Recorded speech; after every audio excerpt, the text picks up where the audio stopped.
자, 그러면 이제 그 청라 고중사 관련된 내용을 이제 보겠습니다. 그 앞에서 이제 살펴본 것처럼 이 청나라 때 그 고중학이 발달됐죠. 그 고중학의 이제 발달의 영향으로 청나라 역사학도 발달이 됐는데요. 이때 청나라 역사학을 크게 이 절동학파하고 절서학파로 이렇게 나눠볼 수 있어요. 그래서 절동학파 같은 경우에는 앞에 설명한 것처럼 항저우가 이제 기본으로 해서 만사동을 이렇게 연결되고요. 그래서 이제 근문학파 쪽에 이제 좀 가까워요. 그래서 여기 쪽도 이제 실증성을 갖고 있지만 약간 이 경세적인 성격이 좀 있고요. 이에 반해 절서학파는 그 고연모로 해가지고 이제 연결돼 있죠. 그래서 주로 이제 요즘 고중주의, 그러니까 진위 여부, 사실 진위 여부 이런 것들을 되게 강조했다. 자, 그러면 이제 예전에 이제 시험 문제 나왔던 사람이 이 장학성이라는 사람인데 장학성은 절동학파 출신이야. 그렇지만 절서학파적인 어떤 요소를 받아들였고요. 그다음에 이제 육경계사라는 유명한 이제 말도 했죠. 그다음에 이 사람이 쓴 책이 문사통이 같은 것도 있는데 자 그러면 이 청약 고증사학 같은 내용을 좀 읽어보겠습니다. 자, 청대 고중학은 역사 발전에 큰 발전을 이룩했다. 이미 고연무와 항조에 의하여 고중사학의 기초를 마련했고 이를 계승해서 해동과 그 대진 이후에 고중학자들은 고중학의 범위를 경학 이외의 여러 분야로 확대시켰다. 그 가운데 이제 고중사학이 가장 뚜렷한 발전이었다. 자, 왕영석은 17사 사 17사 상각, 전대욱은 22사 고의 이렇게 했는데 22사는 정사 중에 22사를 고쳐냈다 그런 거죠. 그 다음에 22사 차기도 마찬가지로 정사 중에 22사에 대해서 그 분석했다 그런 내용인데 자 이런 사람들이 이제 고중사학을 확립했고요. 자 여기 이제 구체적인 내용이 있죠. 17사사 17사 상각은 사기 이하의 17정사를 분석하여 특히 인물과 제도에 관하여 면밀한 고증과 잘못을 고증하여 1300여 문제를 제기했고요. 전대육도 24 이고의에서 여기죠. 이 당시 이제 서양의 수학과 역학 연구에 연구하여 치밀한 실용주의 학풍을 익히고 그의 응우학, 그다음 지리학, 그다음 천문학 등을 역사에 원용하여 24, 20, 22사 고의를 통해 정사에 잘못된 부분과 동일 사건에 대한 서로 다른 내용을 진위에 대해서 확실한 근거를 제시했다. 22사 차기는 여기죠. 네, 조익이 쓴 책이에요. 중국 역사의 인문서로서 500여의 이제 주요 항목을 제시하여 정사에 대해 자신의 의견과 함께 중국 사회 일반 분과 각 시대의 이제 특수한 역사의 성격을 명쾌하게 해서다 그 뛰어난 역사서다. 일종의 사론이라고 보시면 될 것 같아요. 요건요. 예. 자, 그다음에 이제 예전에 시험 문제 나왔던 것이 그 장학성이죠. 장학성이 쓴 책이 문사통이라는 책이 있어요. 자, 그래서 이제 그는 항저의 만사동 정조망에 이어진 절동사학파의 계통으로 문사통이는 당나라 유지기의 사통과 함께 역사학의 방법론과 이론을 서술한 그 역사 평론서다. 그러니까 구체적 역사에 대해 쓴 게 아니라 역사의 전반적인 어떤 법칙이나 이런 견해 이런 것들을 써놓은 거예요. 예. 그래서 사원이라고 보시면 돼요. 자, 그래서 여기에도 좀 눈여볼 게 이 사람이 이제 영향을 받았던 사람이 유직이라는 사람이거든요. 그래서 이제 유직의 삼재 있죠. 뒤에 좀 얘기하겠지만 이 삼재에 영향을 받았어요. 예. 그래서 이 부분은 뒤에 좀 다시 얘기할게요. 자, 그래서 이제 청대 역사학계의 또 뛰어난 특징은 절동, 절사학파의 성립이라고 볼 수 있다. 절동학파의 역사학은 항저의 만사동을 중심으로 되었고 사학의 특징을 철저한 사실에 입각해 역사를 소수하는 데 힘을 강조한 실증주의를 중시하는 데 있다. 이와 함께 역사에서 단순한 사실에 나열해서는 안 되고 사건 속에 숨어있는 깊은 내용을 찾아내서 경세에 이용해야 한다고 주장했다. 자, 약간 근문학파적 성격이 있죠. 앞에서 얘기한 것처럼 절동학파 같은 경우에는 먼저 이제 가설을 세우고 그다음에 그 가설에 맞는 역사 사실을 끄집어내서 검증을 한 다음에 어떤 그 현재 문제를 해결하는데 초점을 맞춰서 이제 얘기를 하고 있어요. 근데 이에 반한 절사파는 철저히 기납적인 고증이죠. 개별적인 사실 하나를 봐요. 예. 그리고 이제 뭐 거기에다가 뭐 어떤 의미나 앞날에 보는 그 오늘날 문제 해결점 이런 것들은 제시하지 않아요. 그래서 이렇게 보면 절사업은 고용무에서 시작돼서 서거나 고조, 또이 등이 또 이어지는데, 이들은 역사학의 임무가 철저한 고증을 통해서 사실의 진위를 가진 데 있다고 주장했다. 자, 그래서 고증학에 이제 맞는 건 고용무로 연결된 절서학파죠. 그 다음에 이제 절동학파의 시중의사학과, 절서학파의 고증주의 역사학을 집대성한 것이 장학성이다. 그는 이제 한대의 유언과 유흥, 그리고 유직에 영향을 받아 육경계사, 그러니까 육경은 모두 역사다 라고 내세우면서 경서에 대한 유가의 신성 불가침의 통념을 타파했다. 근데 이때 이제 육경이라는 것은 보통 이제 우리가 오경이라고 하는 거에다가 악경이 붙죠. 예, 그래서 악경도 이제 춘추 공자가 그 편찬한 책으로 알려져 있지만, 지금은 좀 내용만 이제 전해져 있고 그 책 자체는 이제 전해지지 않고 있죠. 음악에 관련된 책인데, 하여튼 유교 경전은 모두 역사다 이렇게 주장했는데, 자, 요거는 이제 나중에 좀 얘기할게요.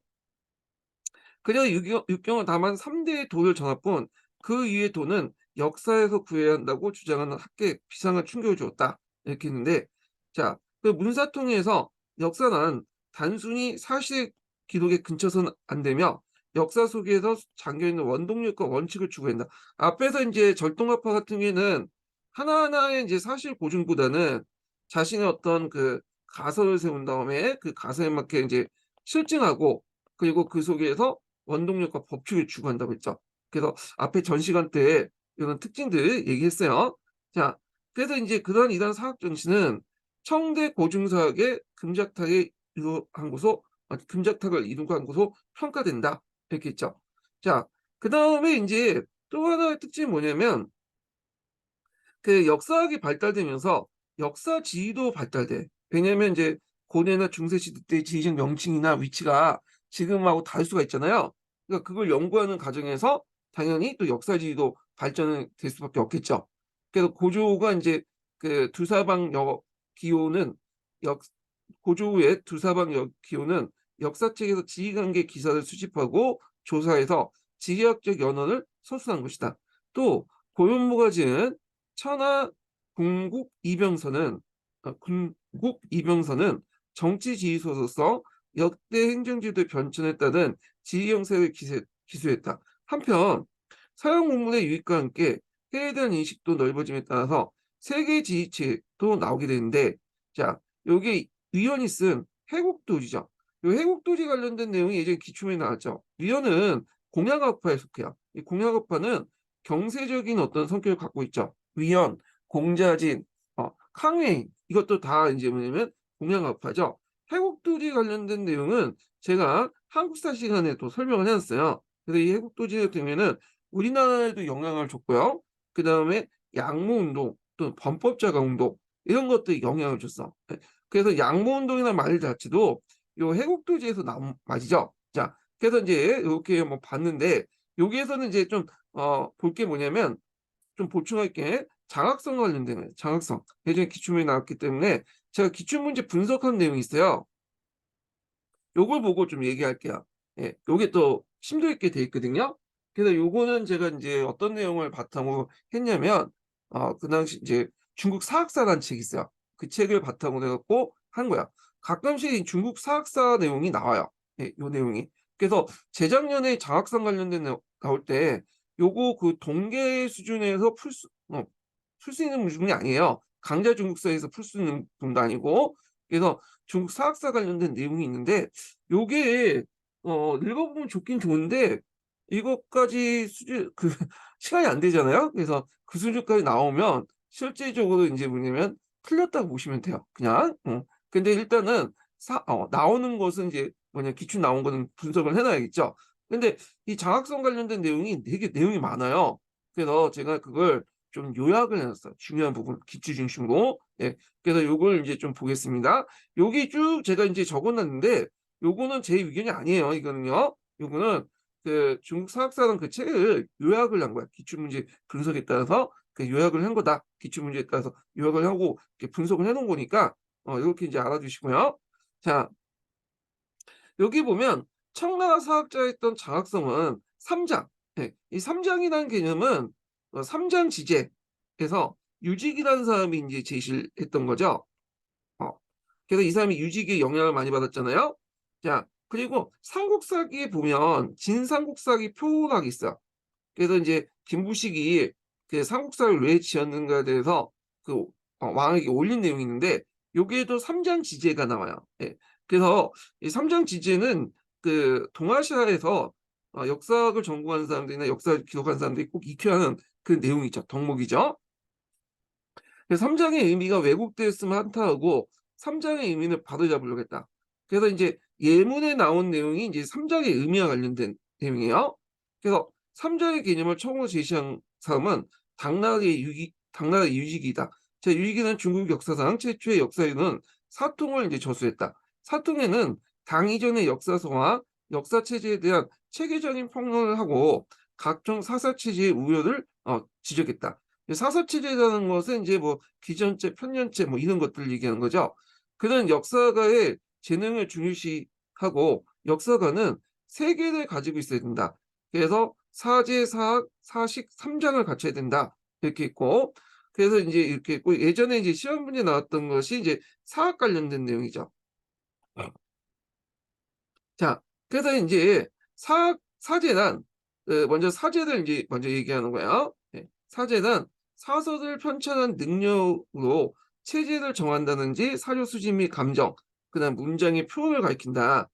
그래서 이제 있고 그 다음에 이제 사학에 대한 어떤 지식의 깊이 정도, 고금의 풍부한 사료를 얼마나 파악하고 있는 것을 의미한다. 이렇게 있죠.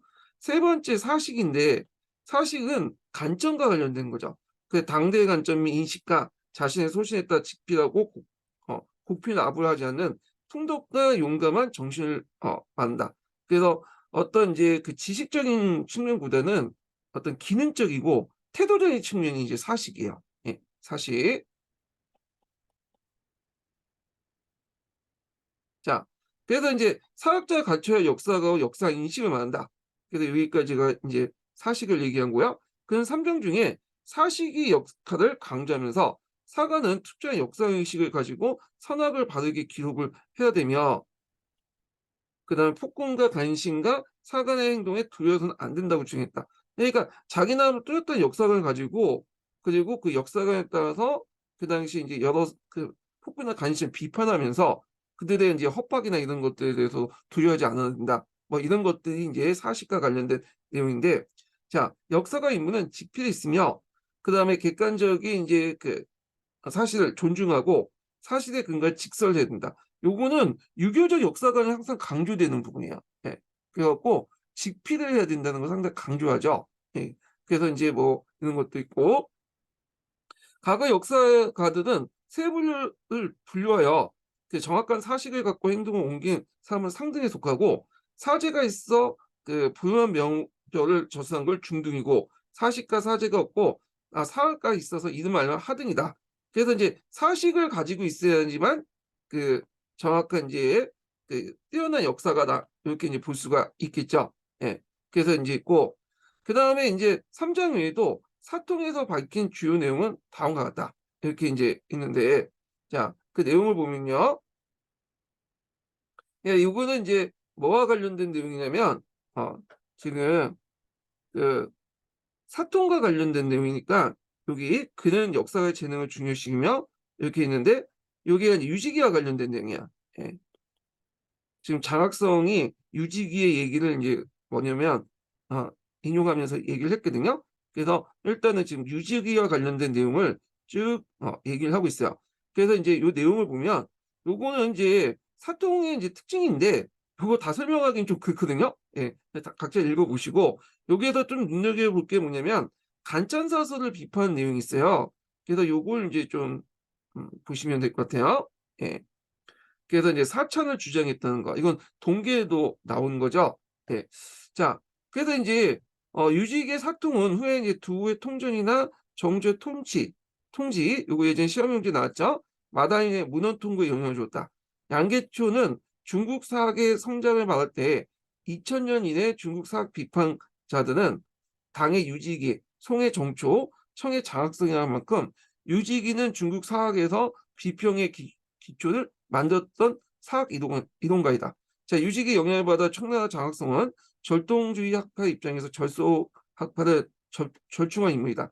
당의 유지기 이후 중국 사학사에서 저명한 사학 평론가이며 절동사학의 마지막 장식한 인물이다. 장학성은 지방지 평창 경력을 바탕으로 문사통이, 교수통이, 사족권을 저수했다. 그 가운데 문사통이는 사통과 함께 중국 사학이론의 쌍벽을 불린다.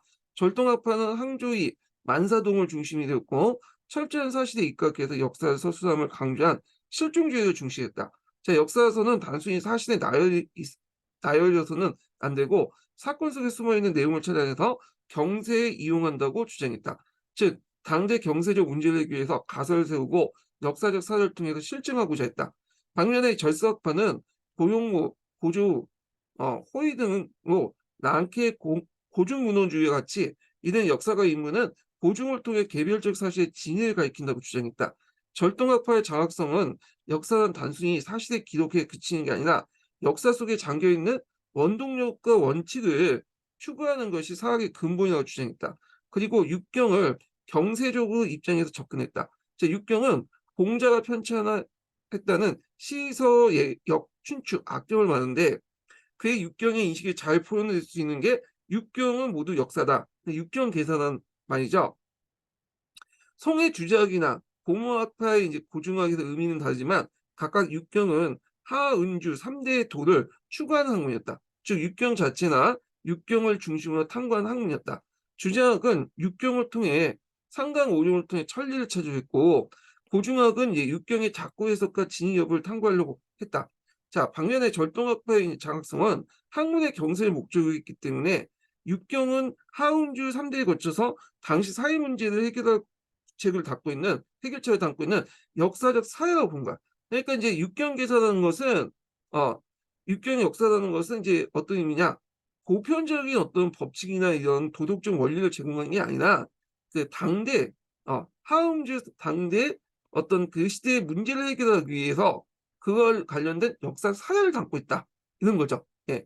그래서 이제 육경은 도를 탐구하는 목적이 아니라 경세와 관련된 사유집 정도 생각한 거야. 그 시대의 문제를 해결해서 그 사람들이 어떻게 이제 당대 사람들이 고민했는가, 춘추 전국 시대의 사람들이 고민했고 하은주 사람들이 어떻게 고민했는가 이걸 얘기죠. 하은주 사람들이죠. 예. 자, 이는 육경을 신성시하고 그것을 중심으로 성리학, 고중학, 학문 연구의 방법을 타파한 것이다. 그래서 성리학은 여기에서 뭔가 상강오륜 같은 윤리적 그 모습을 찾으려고 했죠. 천리들.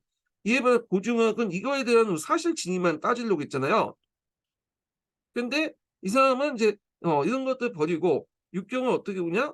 그 당대의 문제를 해결한 고민의 산물이다. 예. 그래서 여기에서 그 정신을 배워야지 이 문제를 해결하는 그 당대의 문제를 해결하는 그 정신을 배워야지 무슨 육경 안에 뭐 보편적 윤리를 찾거나 무슨 그것이 사실이 옳고 그 사실이 맞고 틀리냐 그것만 따져서는 안 된다는 거야. 그 속에 담겨 있는 정신을 찾고 우리 시대도 마찬가지로 그들이 이제 그런 시대적 고민을 한 것 같이 우리도 이제 그 고민을 시대적 고민을 우리도 이제 같이 해야 된다. 우리도 이제 해야 된다. 뭐 이런 얘기를 한 거야.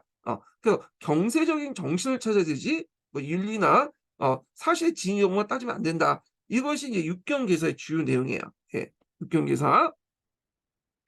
자, 그래서 육경계사의 인식은 역사용과 사료의 수집 범위를 확대시켰다. 육경이 경세치용의 사적이라는 인식은 3대의 사회제도, 정치제도 연구하게 되면 하게요. 사학의 범위를 확대했다. 왜 이 사람들이 이제 이런 문제를 그 닥쳤고 어떻게 해결했는가? 그러면 그 시대의 어떤 그 제도라든지 그 다음에 이제 그 시대의 상황들을 정확히 알아야 되겠잖아요. 그러다 보니까 이제 사회정치제도, 그 당시의 사회정치제도를 이제 연구하게 되면서 여러 가지 사료를 이제 그 찾아내기 시작한 거죠. 그리고 경세를 강조하기 때문에 육경에도 다른 문헌도 그 안에 경세적 성격이 있다고 해서 육경과 동등한 연구할 가치가 있다고 생각했다. 따라서 시문과 가요 등 단순한 문학적인 봉화, 사료도 인정하지 않는 것을 반대하고 오늘도 이제 이런 것도 인정하죠. 문지, 가요, 가보의 전기 등도 좋은 사료 인식하여 역사 연구의 범위를 확대시켜놨다. 오늘날 말하면 뭐 드라마나 영화나 뭐 이렇게 노래 가사들도 당대의 어떤 고민이라든지 생각이라든지 현실 문제점을 해결하기 위한 그걸 담고 있잖아요. 그 안에. 그래서 이런 것들 이제 보시면 될 것 같아요. 자, 자각성은 사학을 연구하려면 앞에 유지기의 이제 제약식을 갖춰야 한다고 갖춰야 한다는 유직의 주장을 동의하면서 반드시 사덕이 있다고 강조했다. 사덕은 역사가 심수이다. 그러니까 이게 뭐냐면 쉽게 말하면 유직이가 지금 사제, 사학, 사식을 나눴잖아요. 근데 사식 중에 당대의 관점과 인식 이런 것도 있고 자신의 소신에 따라 직필하고 고필하려 하는 풍덕과 용감한 정신을 말한다 했죠. 그러니까 여기가 태도죠. 네, 여기까지가. 여기가 관점이고 여기는 그 역사의 태도잖아요. 요걸 이제 사덕이라고 한 거야, 이 사람은. 음. 그래서 역사가는 재능도 있어야 되고 관점도 있어야 되고 그다음에 그 사료 분석 능력도 있어야지만 그에 앞서서 어, 그 꿋꿋한 자신의 어떤 그 마음가짐, 역사를 정확히 기록을 하고자 남기는 그 태도가 중요하다. 이게 사덕이라는 거예요, 사덕. 그래서 이런 내용들 좀 같이 기억을 해두시고요. 그 오늘날 말하면 뭐 오늘 말하는 게 아니라 이제 15년 개정교육과정 보면 그 지식, 기능, 가치 태도 중에 가치 태도 이걸 되게 강조했다 이렇게 보시면 되겠죠. 자, 그래서 이제 사덕은 역사가의 심수이다. 그래서 이제 역사의 심수는 객관적으로 사실 보완된 사정과 푸펌, 선악의 공존을 나눈 학습 풍토의 수양을 낸다. 그래서 역사가의 태도를 얘기한다. 이렇게 했는데 유지기의 사식이 뭐냐면 요 정도면 여기는 요게 이제 들어가 있다. 그래서 여기는 태도, 여기는 이제 역사관 있죠. 역사관과 이제 이게 태도가 합쳐가지고 그 유지기의 사식인데 사덕은 요 태도를 의미하죠.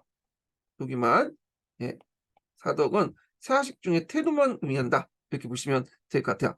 자, 그래서 이제 이렇게 있고요. 그 밑에 있는 내용들은 각자 읽어보세요. 제가 이제 읽어본 경우는 없네요. 여기 다 있네요. 여기까지 끝난 거네. 자, 그래서 이제 요 내용들 좀 기억을 해주시고요. 자, 그 다음에 여기에 보면 해통이나 그 다음에 전문가학이라는 것을 또 주장했어요. 예.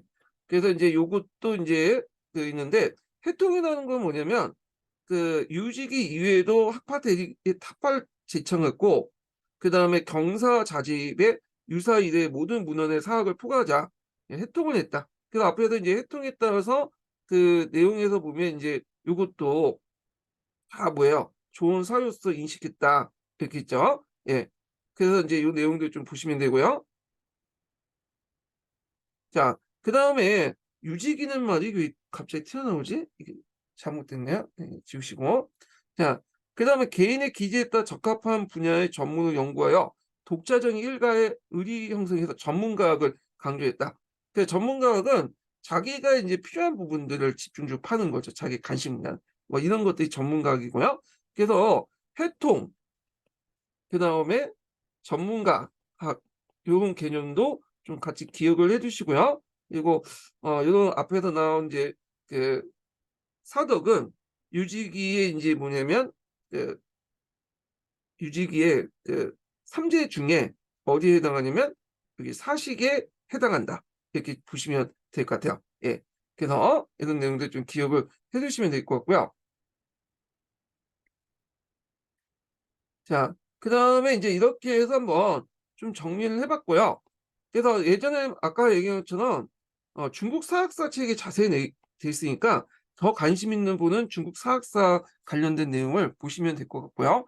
혹시 뭐 중국 사학사 관련된 그 PDF가 필요하다. 네, 그런 분들은 몰래 그 비밀 댓글로 달아주시면 제가 보내드릴게요. 예, 여기.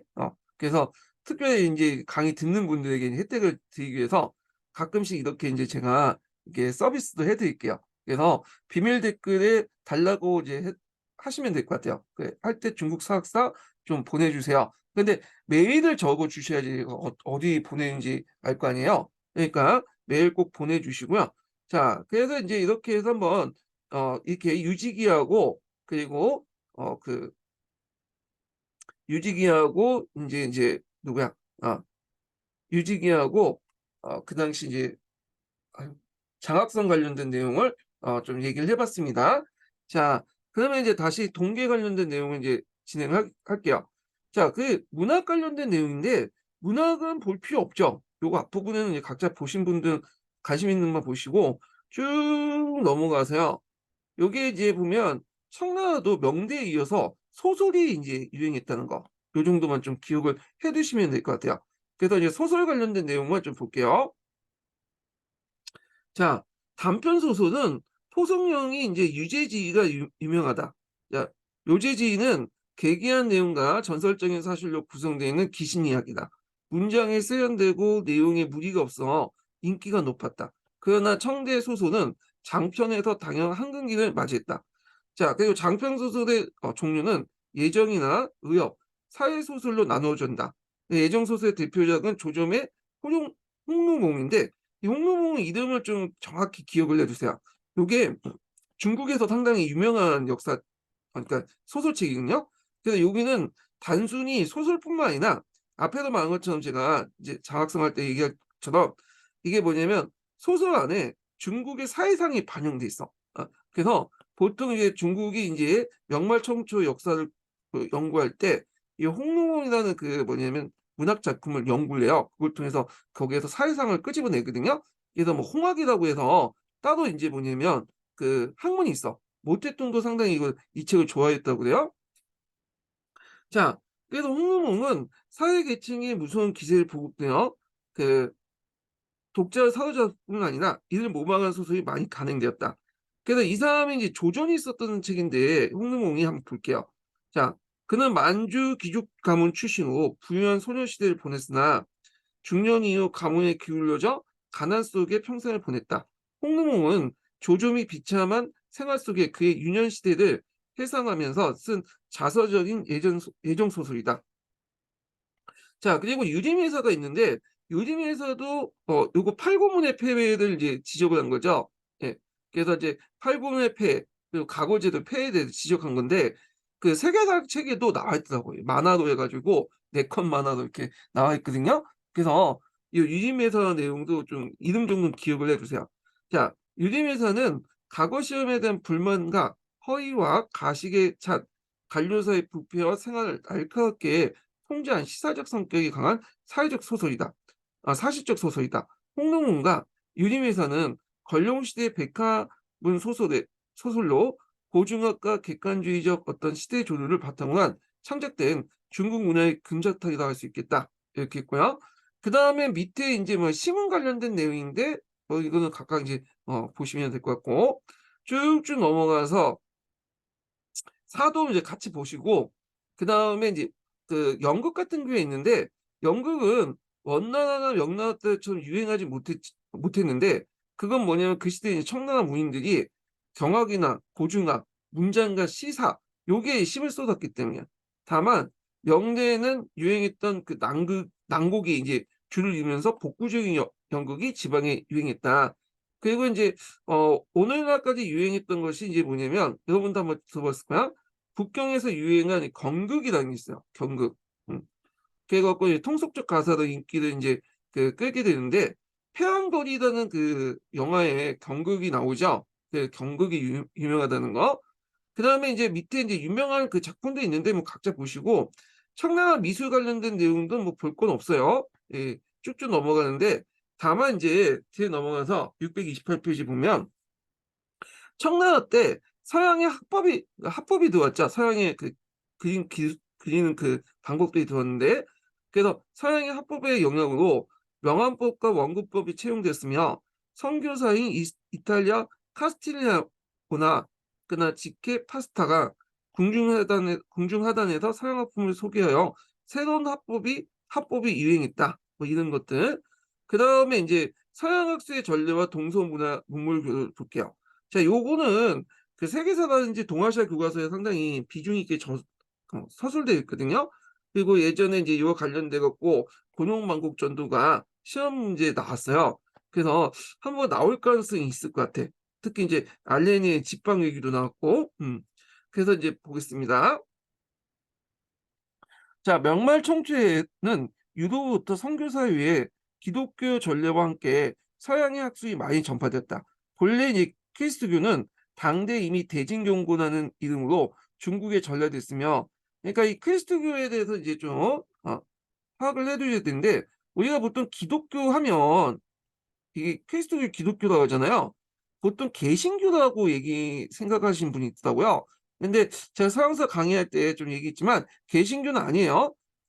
기독교 안에 여러 파들이 있어. 네, 그리고 그 중에 하나가 개신교고, 그리고 뭐 우리가 천주교도 있고, 그리고 이제 우리가 알고 있는 네스티우스교도 요 기독교, 크리스토교에 속해요. 그래서 이제 당나라 때 이미 대진경고를 갖고 중국에 전래됐죠. 네스티우스가.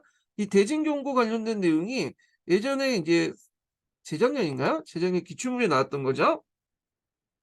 자, 이름으로 중국에 전래됐고 그 후에 이제 원대로 전파되었다. 이 원대에 전파된 거는 카톨릭을 얘기해요. 그러나 선교사의 본격적인 포교 활동은 15세기, 그러니까 카톨릭이 본격적으로 이제 뭐냐면 포교되기 시작한 것은 명나라 때 들어와서요. 자, 15세기 이후에 인도 항로의 개척과 유럽 내 종교 개혁의 개혁으로 구교가 그 세력을 만회하기 위해서 예수의 교단들이 이제 동양으로 파견되면서 시작되었다. 자, 명말 청초에 중국에 와서 포교 활동을 시작한 선교사는 스페인의 프란시스 사비에르, 이탈리아의 마테오 니치, 중국 이름이 이마두죠. 독일의 아담 셰, 중국 이름이 탕양망인데 중국 이름도 좀 기억을 해두세요. 그리고 벨기에의 페르비스트 등이 있다.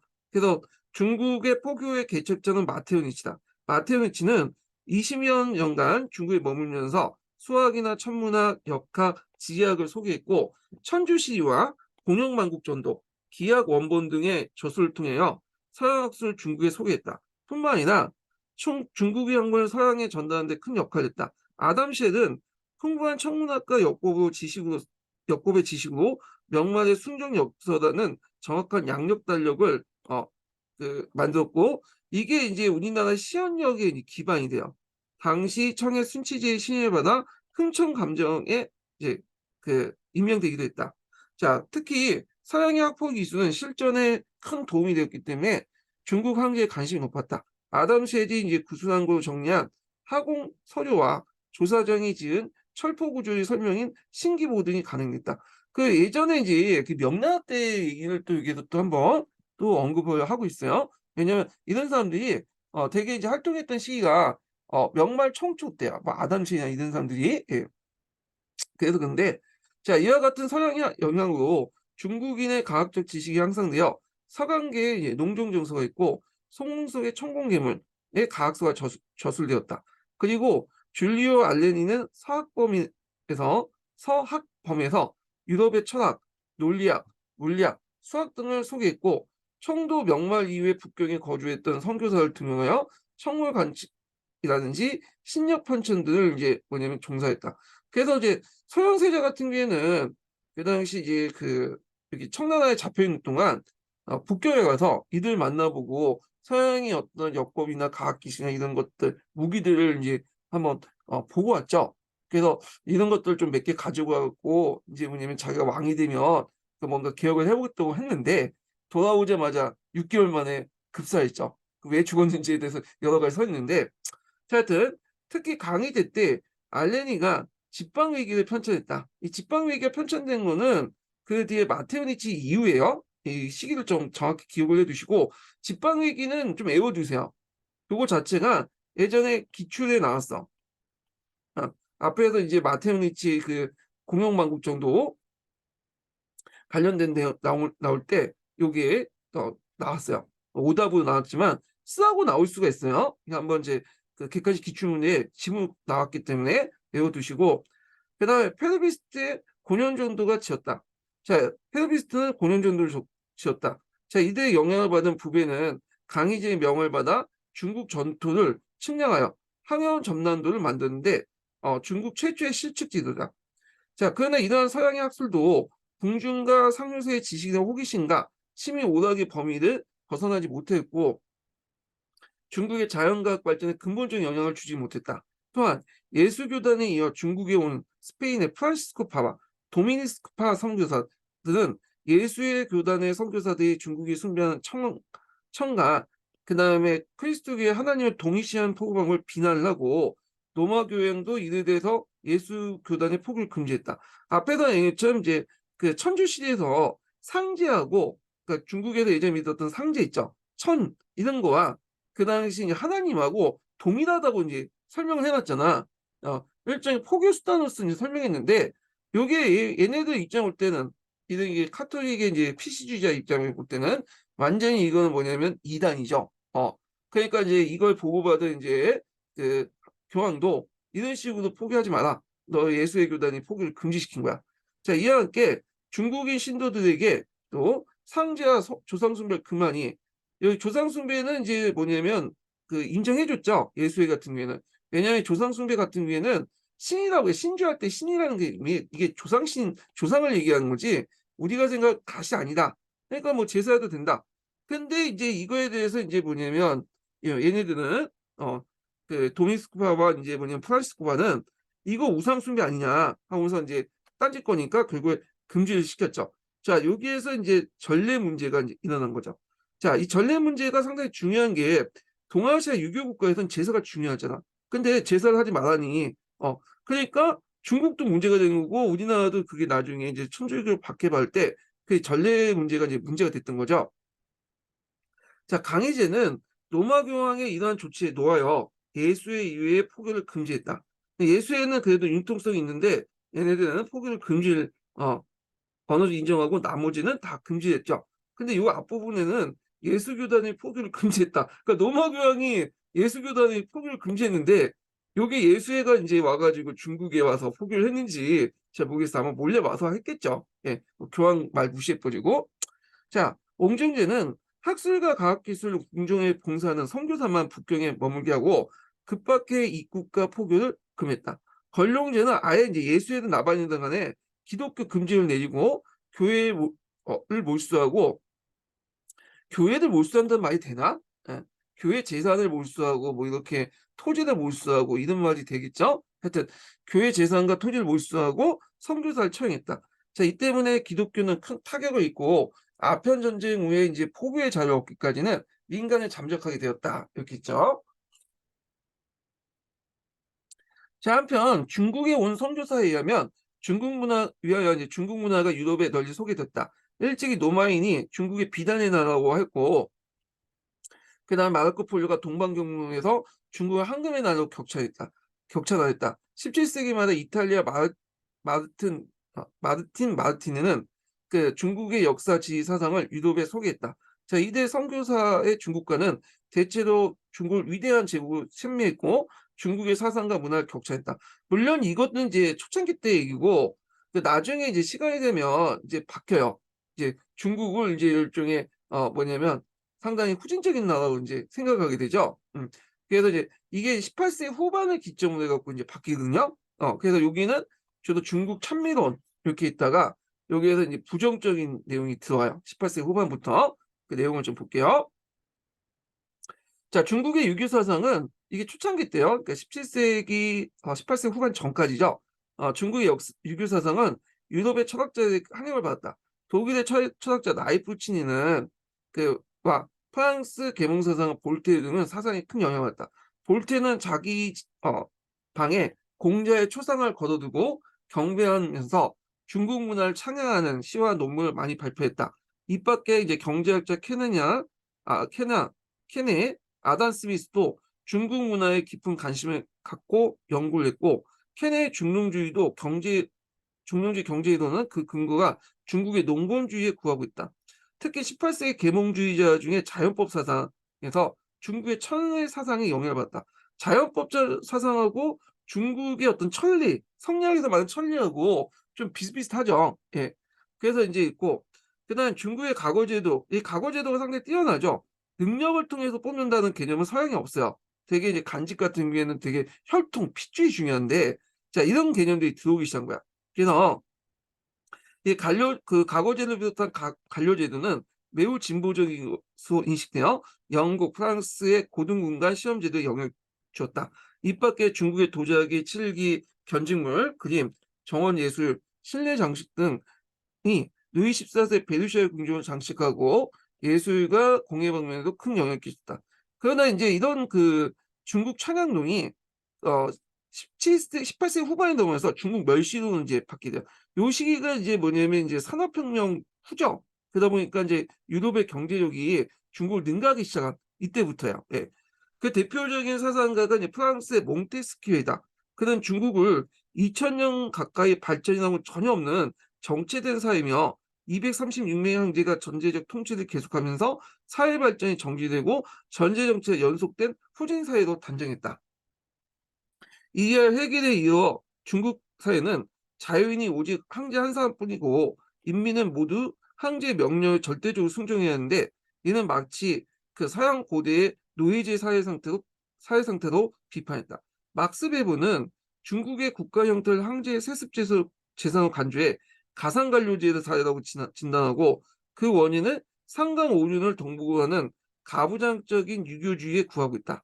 자, 막스 베버 같은 경우에는 예전에 기초에 나왔죠. 예. 그래서 요 관련된 내용이 중국사에서 나오진 않았는데 역경의 오리엔탈리즘 비판할 때 그 나와요. 그래서 이제 역경 내용 읽어보시면 갈색책 내용 보면 처음에 이제 서양인들을 자기와 같은 백인이라고 생각했어. 그러니까 중국인들을 처음에 자기와 같은 백인이라고 생각했는데 서양인들이 나중에 들어가면 중국인들 항인종이나 해서 백인화 분류해서 백인에 분류해서 이제 이렇게 그 벗어나게 했죠. 그래서 자기보다 아래라고 생각했죠. 많이 입고 있는데, 그러니까 서양인들이 초창기 때는 중국인들 찬미할 때는 중국인들 백인이라고 자기가 똑같은 인종을 생각했는데, 이제 자기가 좀 우월하다고 생각하니까 얘는 항인종으로 이제 취급하면서 자기보다 열등하다고 생각한 거야. 이런 것들이 역교에 나와. 그 열등한 거에 대해서 이제 그 막스 베고 같은 경우에는 종교를 가지고 얘기했죠. 종교는 가지고 이제 서양과 중국이 벌어진다. 서양 같은 경우에는 청교도를 강조해서 이제 뭐냐면 부의 축적이 가능했는데 중국 같은 경우에는 유교를 이제 신봉했기 때문에 유교 같은 경우에는 민츠, 그러니까 체면을 강조하잖아요. 그래서 자기가 돈 번 걸 다른 데 써서 부의 축적이 이루어지지 않고 자본주의가 이루어지지 않는다. 그래서 이제 종교를 가지고 이제 설명했는데 오늘날 많은 비판을 받고 있죠. 예, 사실 맞지 않죠. 예. 자, 하여튼 그런데 자, 이 부분은 제가 그 역경을 강의할 때 얘기를 했어요. 그 강의 이제 참조를 해주시고요. 자, 계속 읽어보겠습니다. 자, 이러한 유럽인들 상반된 중국과는 18세기 이래 제국주의가 아시아 각국에 침략해 오면서 아시아사의 정체성을 강조하여 서양 열강제의 침략을 정당화하려는 제국주의 역사가 그대로 반영됐다. 이 정체성론을 대변하는 게 마르크스 이론이죠. 예, 그래서 이제 아시아적 정체성론이 있잖아요. 그래서 아시아적 정체성을 보면 아시아라는 국가는 고대로부터 계속 존재했고 중세가 없이 있다가 서양 열강들에 의해서 근대화됐다. 그래서 중세가 없이 고대에서 근대화됐다. 근데도 자기 스스로가 한 것이 아니라 서양 열강들이 열어줬다. 정형적인 이제 오리엔탈리즘이죠. 이게 마르크스의 사관의 주요 내용이에요. 자, 하여튼 이런 내용인데 이런 걸 좀 보시면 될 것 같고요. 그 다음에 한의중을 좀 보죠. 자, 한의중 관련된 내용은 이제 제가 그 앞부분에 양명어까지 읽었어요. 양명어 이후부터 이제 좀 볼게요. 예. 자, 여기 몇 페이지 펴 보시면 270페이지 그 하나, 둘, 셋, 네 번째 단락부터 보겠습니다. 예. 제가 마지막 인증번호 알려드릴게요. 마지막 인증번호는 99번입니다. 예, 마지막 인증번호는 99번이에요. 예. 자, 읽어보겠습니다. 자, 명에서 청으로 넘어가는 시기에 대외적인 위기식과 서양 문물과의 접촉의 자극을 받아 경세치용적인 학문이 발달됐다. 실용적인 학문의 내용으로서는 식문학, 농학, 상업기술, 군사, 지리학 등이었다. 그리고 청에 이제 저항한 명예 유신으로 유명한 3대 학자들, 항조이, 고용무, 왕고지 등은 명예 멸망에 관련해 명대의 정치를 비판하고 미래의 정치개혁을 추구했으며 실증적인 어떤 문헌 연구를 통해서 훗날 고중학 방법론을 개척하기도 했다. 18세기 권룡제와 가경제 때 실증적 객관적인 방법 문헌을 연구하는 탈정치적이고 몰가치적인 고중학이 이제 성행했다. 자, 고중학은 청대 대표적인 학문으로 이끌어진다. 고중학의 배경은 이 시기 경세 치용적인 신앙학의 영향과 청조 이민족의 한족의 지배를 받는 피라 사건을 통해서 그 당시 지식의 사상을 가혹히 탄압했던 점. 여기에서 경세 치용적인 신앙이라는 것은 어느 것만이 경세적인 것보다는 실사구시적인 측면만 받아들였다. 이렇게 보시면 될 것 같아요.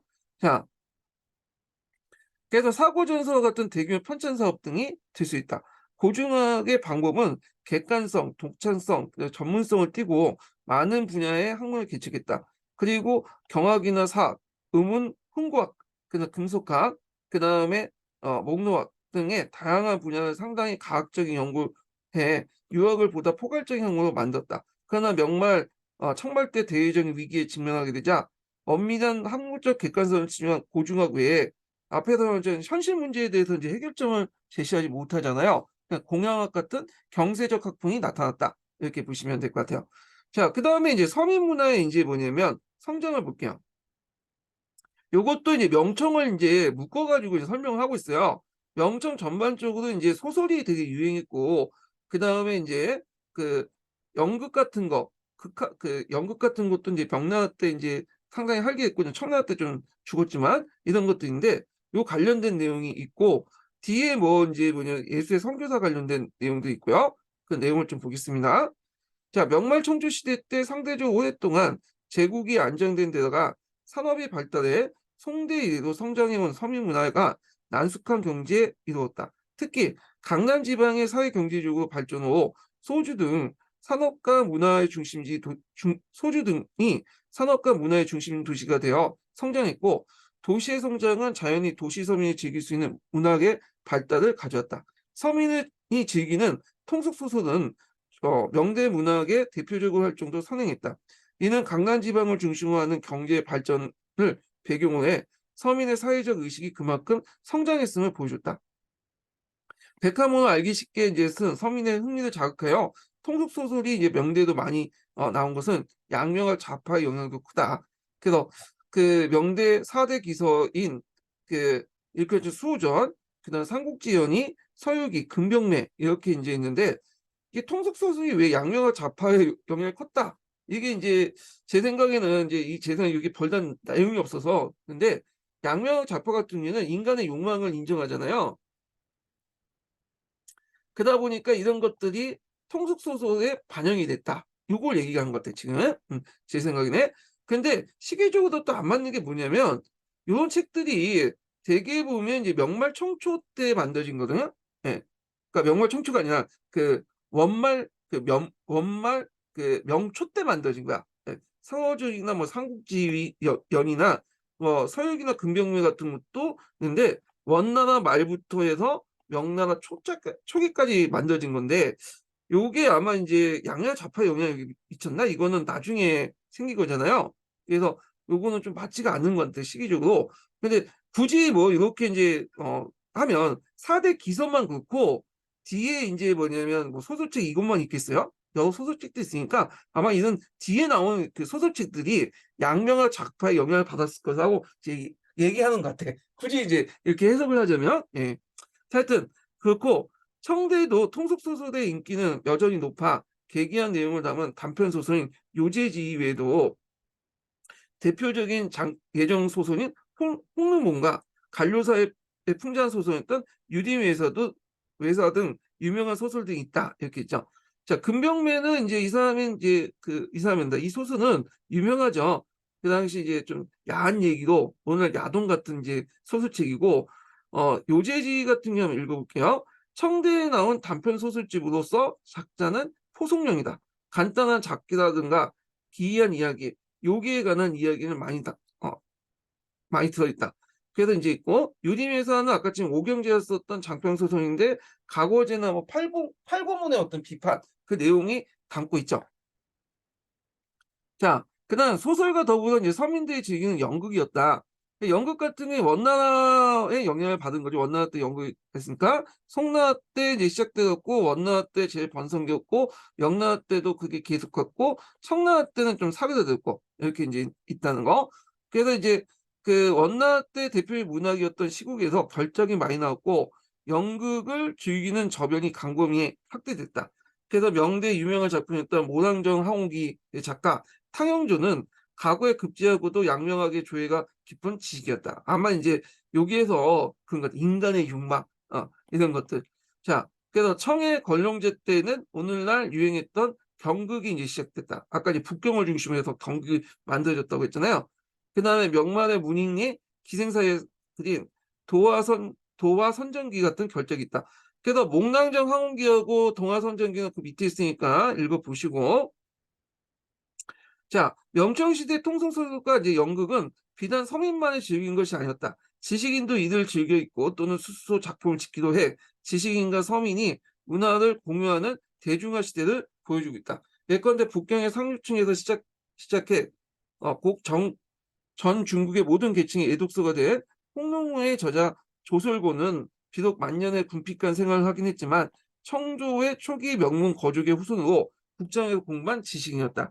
자, 그다음 한편 이 시대의 이제 예수의 선교사들의 포교 활동의 일환으로 서양의 최신 학문인 기술을 중국인에게 소개했으며 중국의 문화는 서양 문화의 유입으로 한층 풍요롭고 다양해졌다. 자, 마테오 리치, 아담 셀 등이 자연과학 지식을 통해서 중국 지배층에 신을 얻고 열성적인 포교를 해 명이 망랄 때까지 2, 3만 명 중에 추정되는 신자가 얻다. 청의 강의제도 서양 학문을 예우하면서 청대 여전히 선교사들 위에 컸다. 그러나 옹정제가 기독교 포교 금지를 내서 요게 이제 중간에 빠졌지만 전례 문제 때문에 그런 거죠. 선교사를 추방한 뒤 기독교 사상이나 서양의 문화가 한동안 이제 중국에 영향을 미치지 못하게 됐다. 그리고 이제 여기에서 이제 완전하게 이제 뭐냐면 포교 금지령을 내렸던 것은 옹정제가 아니라 앞에서 온 것처럼 그 뒤에 권룡제 때요. 옹정제까지는 이제 뭐냐면 서양의 기술자들은 이제 뭐냐면 서양의 선교사 중에 기술자들 있죠? 서양 선교사들 중에 뭐 기술이나 이런 것도 좀 가지고 있는 사람은 그래 있다가 권룡제 때 완전히 포교 금지령을 내렸잖아요. 자, 이런 거 연결시켜서 보시면 되고요. 그러나 청조 말기에 제2차 중영전쟁의 결과 기독교 포교가 공인되었고 교회가 이제 중국 내에 토지를 빌리거나 살 수 있도록 한 토지 종회권을 획득하면서 중국의 신도가 늘고 기독교는 중국 안에서 일정한 영향을 가지고 있다. 이게 아마 이제 뒤에 나온 탱진조약, 북경조약 관련된 내용 같은데 요거는 뒤에 좀 얘기를 하고요. 자, 유교 도덕이 이제 실생활에 미친 영향 해갖고 명량 때, 청나라 때 이 유교 도덕이 그 당시 영향을 했는데 이때 유교 도덕이라는 건 성리학이죠. 성리학. 네, 주작.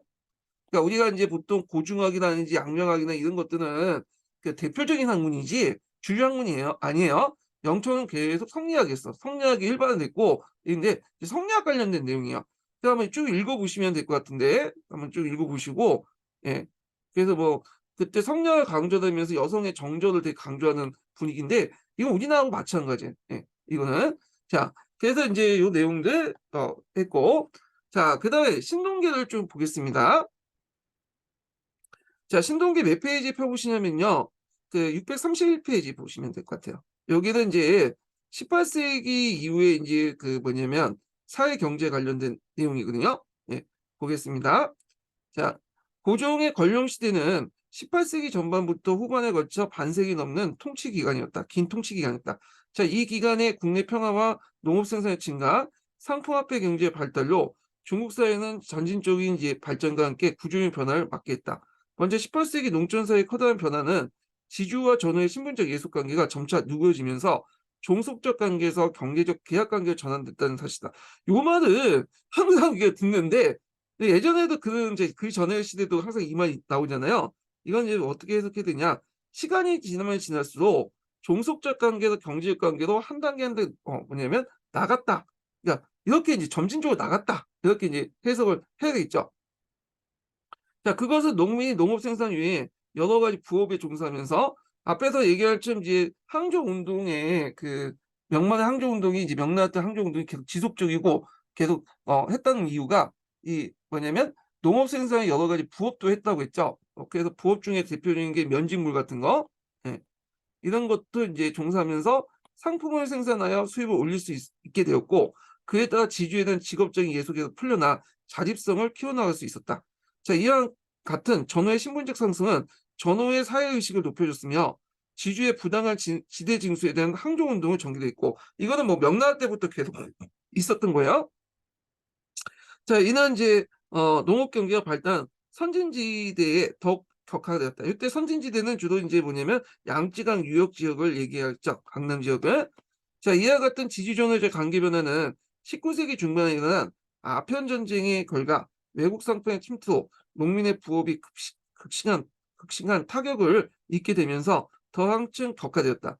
자, 이러한 전후의 반지주 투쟁은 중국의 반봉건적 반제국주의 혁명의 추진력이 됐다. 자, 요걸 이제 내걸었던 게 뭐냐면 이제 중국 공산당이야. 중국 공산당이 그 당시 이제 중국 근대 역사 근현대를 이제 판단할 때 이 반봉건 반제국주의 혁명을 이렇게 보고 얘기하거든요. 그래서 중국의 어떤 근현대의 흐름을 이렇게 얘기하는데, 자, 이런 것들이 맹아가 이미 명나라나 청나라 때도 보인다. 그 얘기야. 요거는 좀 나중에 얘기할게요. 자, 이에 앞서 청조는 18세기 초에 건령시대에 지주가 전호에 사적인 황벌을 가하는 걸 금지하여 지주 전호 간의 어떤 종주적인 어떤 신분관계를 부정했다. 또 한편 그 토지세락법에서 전후의 항저운동도 탄압해 지주의 지대 징수에 국가가 보장하는 정책이었다.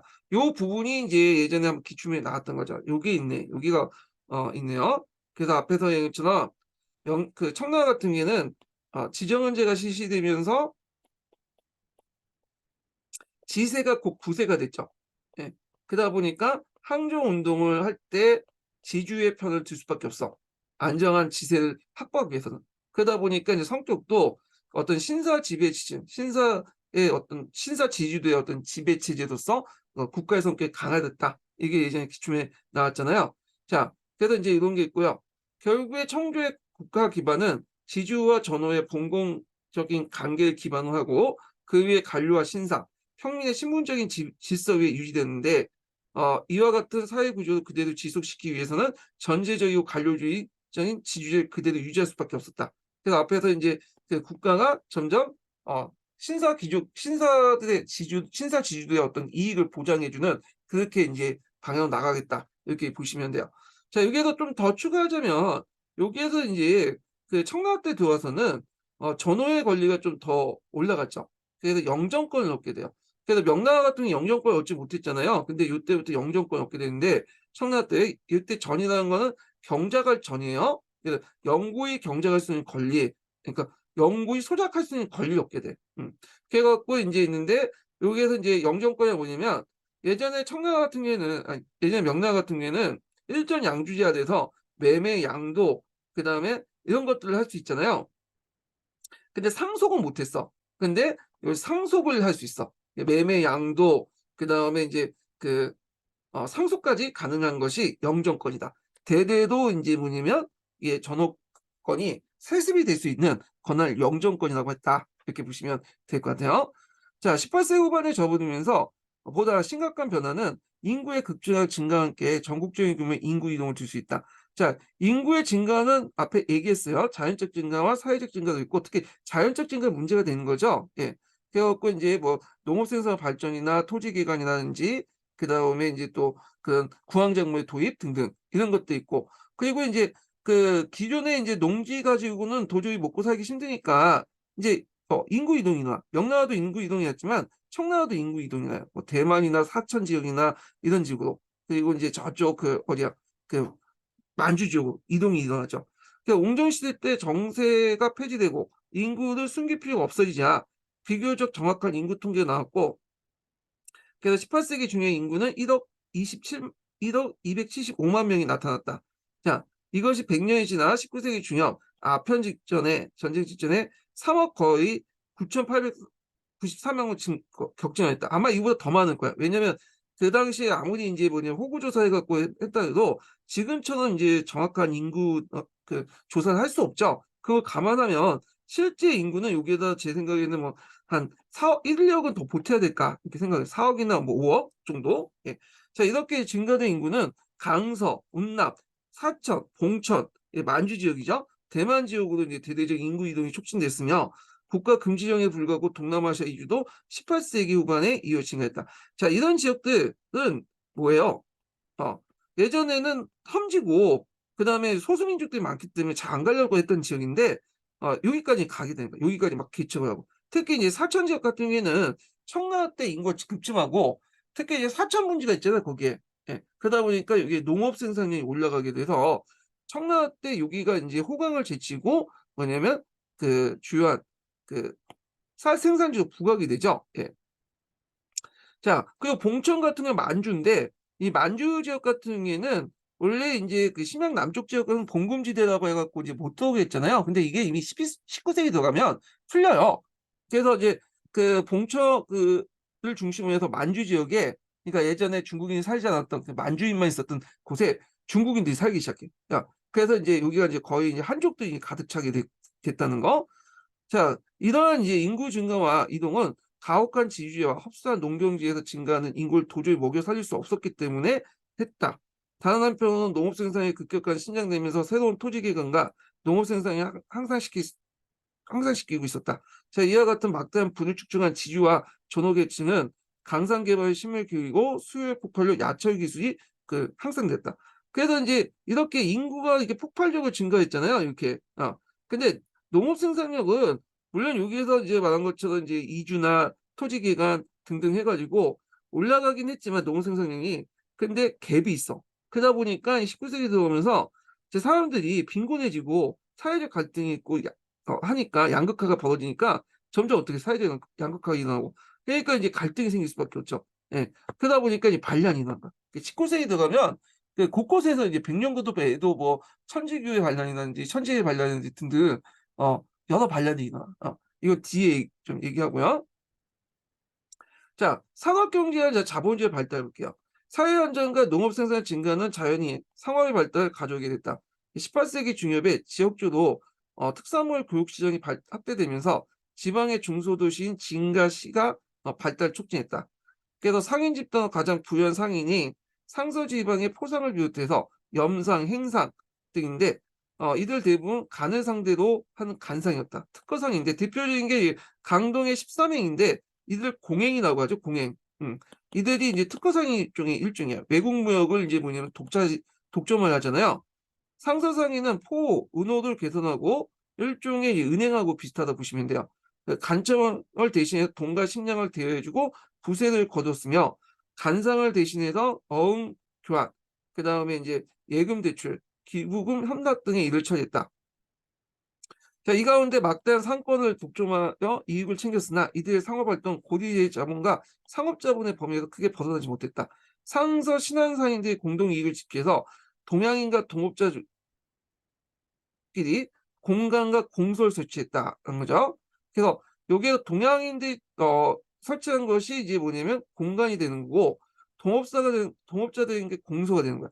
동양인은 왜 이렇게 해갖고 모여갖고 공간을 만드냐 하면 중국은 땅이 넓잖아요. 네, 땅이 넓다 보니까 예를 들어 북경에서 이제 뭐냐면 강동으로 갔거나 강동에서 북경을 갔거나 언어나 문화나 습관이 완전히 달라. 그러니까 예를 들어 강동에 있는 사람이 북경에 시험을 보고 갔어. 가고 시험을.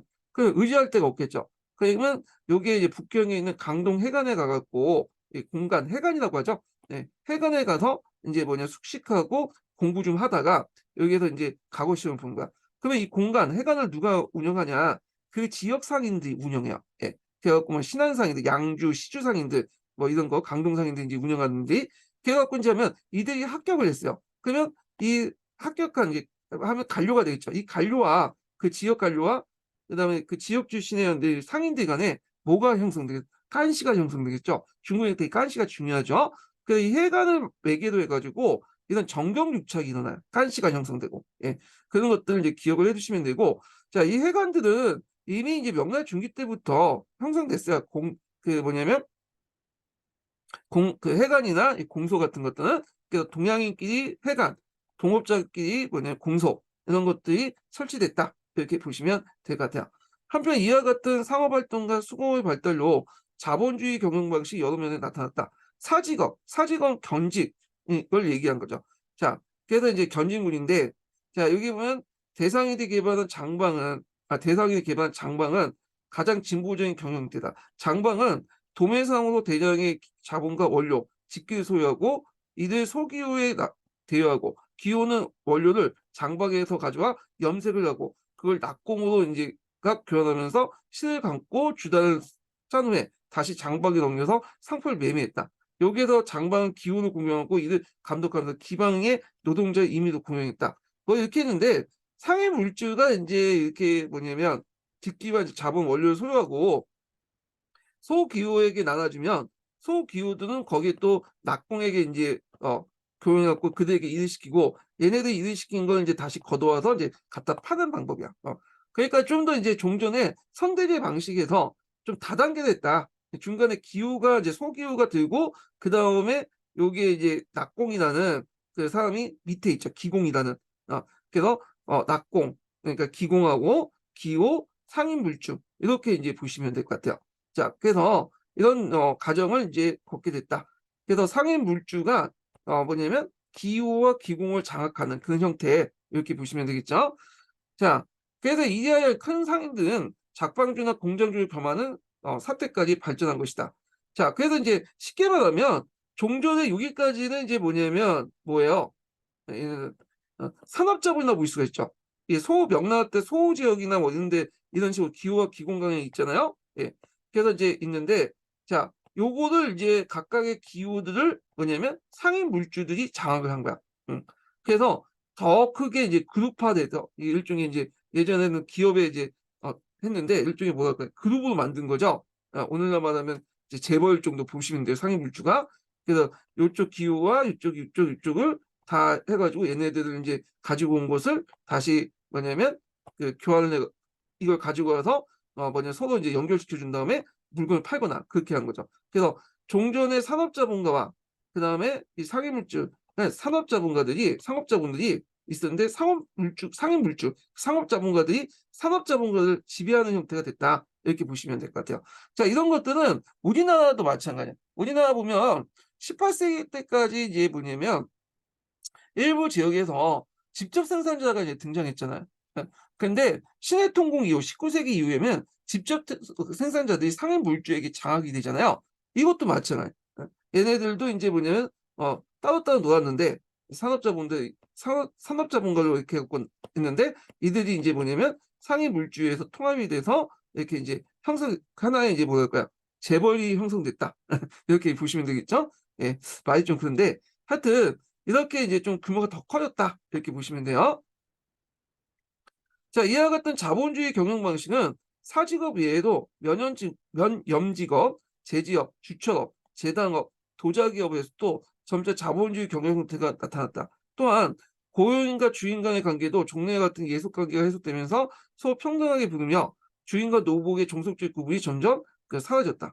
자, 이들 고용 공인들은 정부의 통제와 행행의 속박에 벗어나지 못하고 있었다. 그러나 이들 고용 공인은 또한 이게 뭐냐면 갑자기 평등한 관계였다고 해놓고는 그러나부터인데 그럼에도 불구하고 한계가 있다 이런 말이죠. 예.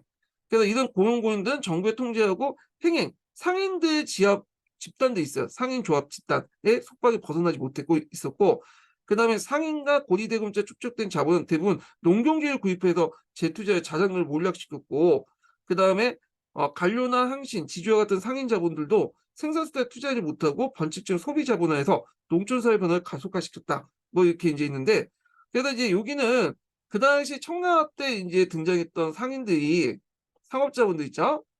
대상업자분들이 한계를 얘기하고죠. 예. 그래서 첫 번째는 평등했다고 하지만 아직까지는 정부의 통제하고 그 다음에 상업 상인들의 조합의 구속을 받았던 것이고요. 이 고용인들이 두 번째는 이들이 토지에다 구입을 하는데 했다는 거. 그래서 이거 우리 자정론을 몰락시키는 서양처럼 다른 사업에 투자하는 게 아니라 토지에 투자했다는 거야. 예. 그래서 이제 있고 그 다음에 이제 이들이 이제 뭐 생산수단 아까처럼 뭐 공장을 더 만들거나 새로운 사업에 투자하거나 아니라 토지에 투자함으로써 이게 이제 여러 문제점이 있는데 투자하지 못하고 이들이 이제 주로 이제 소비품에 투자를 한 거죠. 그러다 보니까 이제 이들 수요를 이제 감당하기 위해서 농촌 사회가 큰 변화를 했다. 그래서 농사를 짓는 것보다는 뭐 이들 수요를 충족하기 위해서 상품작물을 재배한다든지 그 다음에 뭐 면지근이나 변직물 같은 것들 만든다든지 이렇게 이제 변했다. 이걸 얘기하는 것 같아요. 그래서 요거는 그 당시 청나라가 상업자본이 형성되고 서로 간의 어떤 경제적 관계가 이행될 것 같지만 그럼에도 불구하고 세 가지의 한계점이 있었다. 이렇게 이제 보시면 되겠죠. 자, 그 다음에 이제 지배체제 모순과 농촌사회 동요와 관련된 내용을 좀 보겠습니다. 자, 여기는 이제 뒤에 보면 다음 장은 635페이지 볼게요. 자, 청조의 국가 권력은 황제에 집중되었기 때문에 관료의 창의성이나 사회 변화에 대처할 수 있는 순발력이 거의 없었다. 더욱이 과거 시험에 합격한 관료는 대부분 나이가 많기 때문에 무사 안일주의에 흘렸고, 그에 따라 행정 운영상의 비능률과 침체 형상이 통치체 전반에 노출되었다. 보다 심각한 것은 정보 왕조로서 청조의 무기력 군사력의 무기력함이 들 수 있다. 그래서 이제 뭐 만주 팔기부터 했고 한용까지 아주 썩어 빠졌죠. 이때는. 자, 그래서 이제 내용을 보면 청이 강대한 중국을 지배하는 가장 중심적 힘은 만주파이길 근거는 군사력이 있었다. 그러나 옹정시대 때 중과도 평정 이후에 오랜 평화의 계속으로 군사력이 약화를 가졌다. 더욱이 청주의 지배층이 만주의 중국 본토에 들어온 후 그들의 생활이 사치해지고 생활 수준이 급격히 높아짐에 따라서 이를 충당하기 위해서 만주파이기에 나눠진 기지처분이 상행됐다. 그래서 이거는 맹황모국제 붕괴 현상과 비슷해요. 예. 그 결과 기인의 경제적 상실을 가져오게 됐고, 그 만주족 지배체제 구조적 모순을 노출했다. 1796년 건령시대에 막을 내리고 인종의 가경시대가 이제 시작되는 전환점이 되었다. 자, 이를 전후해서 호북이나 사천, 섬서, 감수 지역의 지방의 십선, 민중의 반란을 진압하는 과정에서 청조가 자랑했던 만주팔기의 부패와 무력함이 여지없이 나타났다. 자, 지방의 반란들을 토벌해 나간 강군의 장군들은 군비를 착복하고 군대를 움직이지 않았다. 병사는 급여가 없기 때문에 양민대의 약탈을 일삼았으며, 특히 이제 만주 팔기 같은 게 그 예전에는 되게 강했는데 그때 가서는 훈련을 제대로 안 했기 때문에 싸우지도 못하고, 그다음에 기지 아까 지금 기지를 처분했다고 했잖아요. 그러니까 이제 그거 가지고 이제 군대를 군사를 대야 되는데 그게 없으니까 어떻게 돼요? 양민들 약탈하죠. 얘네들 이제 문제가 생긴 거야. 자, 그래서 병사들이 원래 기지를 가지고 거기에 나온 거 가지고 이제 어, 그 무기도 사고 식량도 되고 그래야 되는데 기지가 처분됐기 때문에 없죠. 월급도 없다 보니까 또 먹고 살려면 양민을 약탈하게 되는 거죠. 민중은 반란군보다 오히려 강군을 무수하게 잃었으니 청조체제는 근원적인 붕괴의 조짐이 일어나기 시작했다. 자, 이래야 청조는 만주 팔기의 강군 대신에 지방 유력자 신사계층들이죠. 신사계층들이 조직된 한쪽 자위대인 단련과 의용군 한용을 이제 뭐냐면 그 군사력에 의존할 수밖에 없었다. 이 단련이라든지 한용이라는 것은 한인 신사들이 조직한 거야. 그 지역의 유력자였던. 예. 그래서 이들이 이제 군대를 가지게 되는 거죠. 군대. 무기를 이제 손에 쥐는 건데, 원래 청나라가 이걸 원했던 건 아니에요. 근데 종래 기존에 이제 만주팔기라든지 그다음 항용이라든지 아니 만주팔기라든지 그 노경이라든지 이런 부대들이 이제 쓸모없게 되고 군사력도 약하고 곳곳에서는 이제 백령교도의 난이 일어나고 과까지 이제 지방에 반란이 나니까 진압할 필요가 있잖아. 그러니까 한인 신사들이 단련이나 한용을 소집해 갖고 그들에게 무기를 지어주는 거를 허용할 수밖에 없었어요. 이런 것들이. 자, 그다음 이제 백령교의 반란과 청제 대응을 볼게요. 18세기 후반의 농촌 사회는 대상인, 관료, 신사층이 토지를 독점하고 토지에 있는 농민은 고향을 떠나서 유민으로 전락할 수밖에 없었다. 이어 농민은 지금까지 속해 있던 혈연이나 지연의 공동체로부터 떨어져 나와 민간의 비밀 결사를 보여들고 이곳의 상호 구조를 위한 생존의 길을 찾게 되었다. 보통 이제 중국 같은 경우에는 양쯔가 그러니까 해수를 경계로 해서 이쪽 강남 지역 같은 경우에는 주로 해당이 많아요. 해당. 비밀 결사 조직. 그 다음에 이쪽 북쪽은 강북 지역 같은 경우에는 교당. 그러니까 이제 그 교당이라는 종교 조직이죠. 종교 조직이 많아. 네. 그래서 이제 이 교당과 해당이 이제 뭐냐면 곳곳에서 반란을 일으키거든요. 예. 그래서 이제 이런 것들이 특징인데, 해당 같은 경우에는 천진회가 있고요. 삼합회 여러분들 많이 들어보셨죠? 그 중화권에서 유명한 깡패 조직이잖아요. 이미 이때 이제 청나라 때 만들어진 조직들이에요.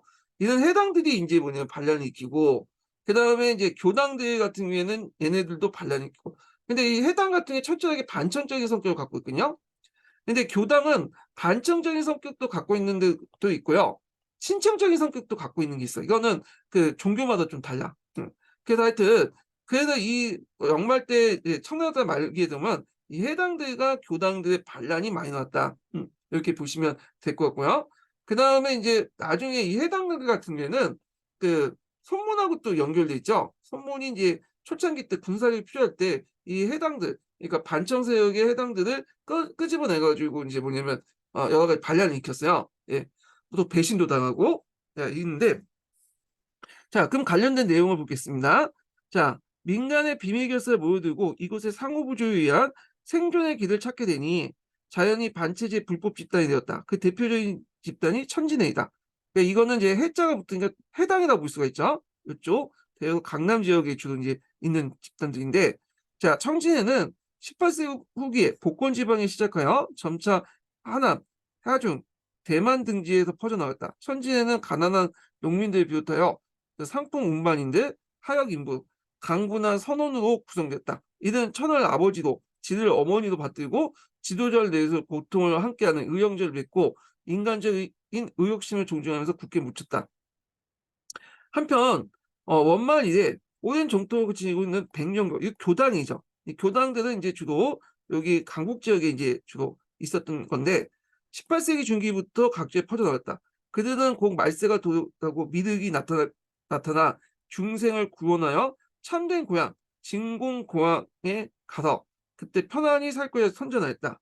자, 그러니까 이제 백령교의 본교진 하북 지역은 물론이고 가난한 유민이 많은 전국 각지의 산촌과 빈농 지역에서 파고들었다.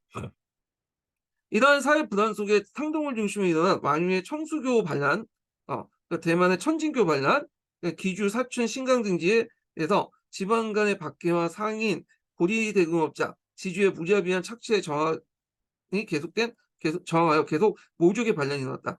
한편 청조는 1794년부터 하북 일대의 반란을 호독하게 진압하면서 다수의 백령교도 우두머리를 처형했다. 이 과정에 부패한 지방관과 군사 지휘관은 무고한 농민들을 반란세에 몰아 함부로 체포하는 석방권을 요구하고 이를 뇌물수수의 그 기회를 이용했다. 이에 붕괴한 민중들은 마침내 1796년부터 포북, 사천, 성서, 감수 등지에서 대대적인 백령교의 반란이 일어났다. 예. 자, 이들은 반란의 중심지를 호북에서 사천, 성서를 옮기면서 그 조직도 통일되어 활개를 띄었다. 그래서 이제 이들 진압하는 청조는 항용이라는 의용공을 이제 최전선 보내고 그 뒤에 한인 부대를 노경보를 배치하여 했으며 강군인 만주팔기는 후방으로 강만 상태였다. 그러니까 이제 백령보다 싸울 때 단련인이 한용인이 하면서 그 지방에 이제 신사들이 조직한 인병들을 내세우고 그 다음에 뒤에 이제 한인 병사들 노병을 내세우고 만주팔기 뒤에 그러니까 있고 백령교들도 똑같은 거야. 백령교들도 그 앞에 농민을 내세요. 징발한 농민, 백령은 뒤에 있죠. 그래서 한영이나 이 농민들은 실질적으로는 같은 출신이야. 농민 출신이고 이웃 사촌인데 누구한테 끌려갔느냐에 따라서 이제 뭐냐면 이쪽 정부 측 청나라 편이 되는 거고 백령구도 편이 되는 거죠. 그래서 이런 상태였어요. 그래서 이만큼 이제 노경이나 안주팔기가 군사적으로 전혀 뭐냐면 쓸모가 없었다. 무력해졌다는 걸 볼 수가 있죠. 자, 그래서 이제 이에 대해서 백령교도도 강제 동원한 농민들을 먼저 앞으로 내보내고 백령교도는 배후했었다. 그리고 마주보고 싸우는 농민과 한용은 같은 농민이기 때문에 뒤에서 독려하지 않으면 서둘러 전투를 하지 않았다. 한편 신사들은 각 지역에 이제 송치를 섰고 그다음 백령교도의 진격을 저지하면서 보급률을 차단하여 큰 성과를 올리게 됐다. 보통 경벽 청약이라는 그 전술이죠. 예전에 말한 것처럼 대개 이제 게릴라전을 이제 대응할 때 주로 이제 하는 건데 주변에 이제 다 뭐냐 불태 없애고 주민들하고 이제 이런 그 가옥들 다 이제 성적으로 이렇게 소개를 해요. 여기 있게 하고 그래도 이제 한 것이 견병천하인데 이런 방식을 했다는 거죠. 1799년 권룡제 사망하고 가경제가 친정되자 앞에 얘기했지만 권룡제 같은 경우에는 60년 딱 통치하니까 물려놨어요. 자기 할아버지가 60년 해갖고 죽었잖아요. 통치하고. 나도 그 이상은 통치 못하겠다. 그리고 가경제가 이제 죽이는데 실제 통치는 권룡제가 했다 보면 돼. 권룡제가 상하우스 하고 가경제는 허수아비가 됐고 권룡제가 이제 죽으니까 이제 가경제가 이제 그 권룡제 때 이제 권신이었던 하신을 처형했는데 이 하신이 이제 그 집을 뒤져보니까 어마어마한 그 뭐냐면 금은보화가 나왔다고 하죠. 그만큼 청나라 조정이 부패했다는 거야. 그만큼. 예. 그래서 하신을 처형하고 관료의 기강을 바로잡아 10년에 거친 백령교의 대란을 수습했다. 그러나 백령교의 난은 청주에게 커다란 타격을 줬다. 우선 군사적으로 정보 광주의 중추가 되는 만주 팔교행이 전혀 쓸모없는 사실이 드러났고 그 대신 한의 민간 무장세력인 한용이나 단련병들의 역할이 돋보이게 되면서 한인 관료들의 입지가 점점 강화됐다. 자, 이후 태평천국 운동을 비롯해 무수한 밀란을 한인 무장군인들이 크게 하락한 것은 청주의 정규병은 이미 군인으로서 역할을 상실했다는 걸 의미한다. 그뿐만 아니라 청주가 이후 100년 동안 버틸 수 있었던 것은 있었던 군사적 힘도 이 한인 무장 군인들이 의존한 바가 크다. 그러니까 한인 무장 애들도 얘들이 이제 한족이니까 좀 생각만 달리했으면 뒤 엎을 수도 있었잖아요. 근데 100년 동안 계속 청주에 충성을 했어요. 그러니까 그만큼 청나라가 무력이 없음에도 불구하고 이게 예전에 만든 그 통치 시스템이 그 신사들 계층들이 먹혀들었다는 거죠. 예. 신사 계층도 청조가 계속 유지해야 자기 기득권을 유지할 수 있으니까 그 뭐냐면 계속 그들을 지지했던 거고 예, 청조가 그만큼 뛰어난 이제 통치술을 보였다는 거야. 그래서 무력으로만 그냥 진압하고 그러면 그 순간은 좀 괜찮을지 몰라요. 근데 이건 단기적인 거고 무력이라는 거는 힘이라는 거는 어느 순간 시간이 지나면 없어지기 마련이거든요. 그러면 무력이 없어질 때, 힘이 없어질 때 사람들 통제할 수 있는 것은 고도하게 만든 고도로 발달된 통치 기술인데 청조는 이 통치 기술을 익혔다는 거죠. 그리고 이것을 신사 계층들에게 이제 행해지면서 신사 계층도 이제 뭐냐면 청조 밑에 계속 예속해야 되고 그들이 청조가 힘이 없는데도 불구하고 100년 동안 청조에게 충성을 맹세했다. 이런 것들을 볼 수가 있죠. 자, 하여튼 이렇게 있고 그 다음에 이제 근대사 관련된 내용은 이제 넘어갈게요. 요거는 다음 시간에 있습니다. 근현대사 관련된 내용은 다음 시간에 근현대사 관련된 내용을 할 텐데 요거는 이제 근현대사 관련된 내용은 동양사 개론이 좀 내용이 좀 약간 부실하더라고요. 예. 그래서 한의중을 이제 중심으로 이제 읽고 부족한 부분은 이제 동계로 이렇게 보충하는 방식으로 할게요. 예. 그래서 오늘 강의 듣냐 끝까지 듣냐 수고하셨고요. 네, 다음 주에 뵙겠습니다.